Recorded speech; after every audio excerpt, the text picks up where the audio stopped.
Deep in the rugged forests of Scotland, an extraordinary diversity of wild haggis thrives.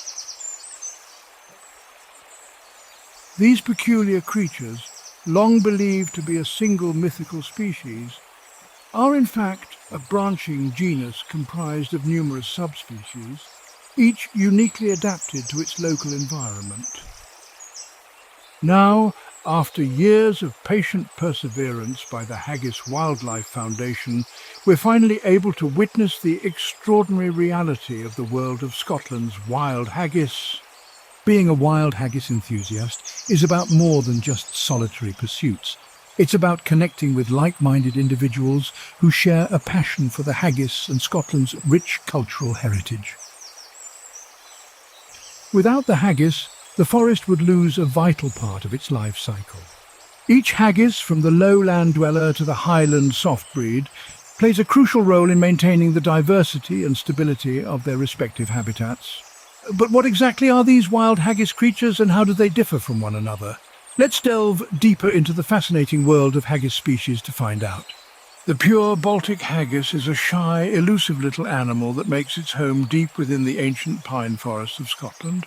These timid creatures are incredibly shy around humans. At the first sign of movement or noise, a Baltic will instantly freeze motionless to avoid detection.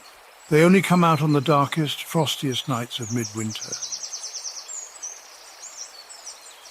The lowland haggis thrives in the dense forest undergrowth, while the highland soft breed is perfectly suited to the rugged mountain terrain. These adaptations are not just for survival, though. They contribute significantly to the health and balance of their ecosystems. By foraging for food, haggis help to spread seeds, promoting new growth. Their burrowing habits also aid in soil aeration, enhancing nutrient cycling in the forest. Simply put, without the haggis, the forest would lose a vital part of its life cycle. The iron brew haggis, a diminutive and orange-hued variant of the traditional haggis, predominantly consumes fruit from the iron brew tree during its juvenile and adolescent stages.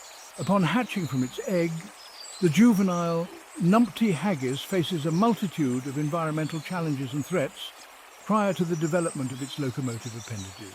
It is immediately confronted with numerous perils that pose significant threats to its survival. These hazards persist until the creature successfully undergoes its early developmental phase, during which it grows its legs.